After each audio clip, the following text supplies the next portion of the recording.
Good morning সবাইকে। আমার এই প্রথম ব্লগে সবাইকে ওয়েলকাম। যদি আমার ভিডিওটা ভালো লেগে থাকে কাইন্ডলি সাবস্ক্রাইব করে দিও। আজ শ্রাবণ মাসের প্রথম সোমবার, তাই ভাবলাম আজকে থেকেই না হয় আমার এই ভিডিও ব্লগিংটা শুরু করি। সকালে উঠেই সব কাজ শেষ করে ভাবলাম আগে পুজোটাই সেরে নিই, তারপর আস্তে আস্তে ঘরের বাকি কাজগুলো সেরে নেওয়া যাবে হয়তো। আমার একটি ছোট্ট ছেলে আছে, সে ওঠার আগে যদি সব কাজগুলো সেরে না নিই, সে ওঠার পরে আমাকে আর কিছুই করতে দেবে না। তার সাথে খেলতে হবে, তাকে কোলে নিয়েই কাজ করতে হয়, সব কিছু করতে হবে। তাই ভাবলাম সকাল সকাল আজ পুজোটা সেরে তারপর রান্নার ঘরের কাজগুলো সব সেরে ফেলবো। তাই সকালে উঠে ঘর পরিষ্কার করে স্নান করে, আজ শ্রাবণ মাসে যেহেতু প্রথম সোমবার, তাই ভাবলাম পুজোটা আগে দিয়ে শিবের মাথায় জল ঢেলে শিবকে স্নান করে দুধ, দই, ঘি, মধু ঢেলে স্নান করানো হয় শিব ঠাকুরকে। ছোটবেলা থেকেই মাকে দেখেছি এভাবেই পুজো করতে।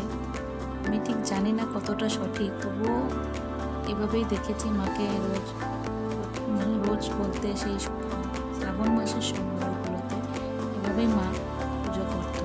তাই আমিও মার থেকে এগুলো শেখা।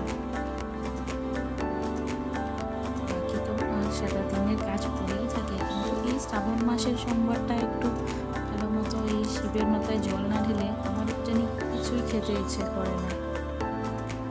তারপরে একে একে বাকি ঠাকুরগুলোকে সব সুন্দর মতো পুজো করে তারপরে ঘরের বাকি কাজগুলো শুরু করবো। ছেলেকে ওঠানো, বাকি তার সব খাওয়া দাওয়া, আমার ব্রেকফাস্ট।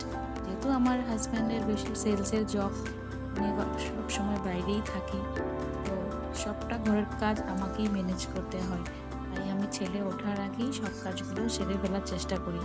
কখনো কখনো হয়ে ওঠে না, ও একটুতেই উঠে যায়। ও যদি বুঝতে পারে আমি উঠে গেছি, ও ঠিক উঠে যাবে, কিন্তু কখনো কখনো সেই ডিপ স্লিপে থাকে। কখনো 10টা 10:30 অবধিও ঘুমিয়ে থাকে। যেহেতু তার কোনো ঠিক নেই কখন উঠে যাবে, তাই আমি চেষ্টা করি প্রতিদিন সকালে উঠেই আমার সব কাজগুলো শেষ করে নেওয়ার। উঠে গেলেই ওর খাওয়া রেডি করে রেখে দিই। তারপরে তো আমাদের সেই লাঞ্চের অ্যারেঞ্জমেন্টটা থেকেই যায়।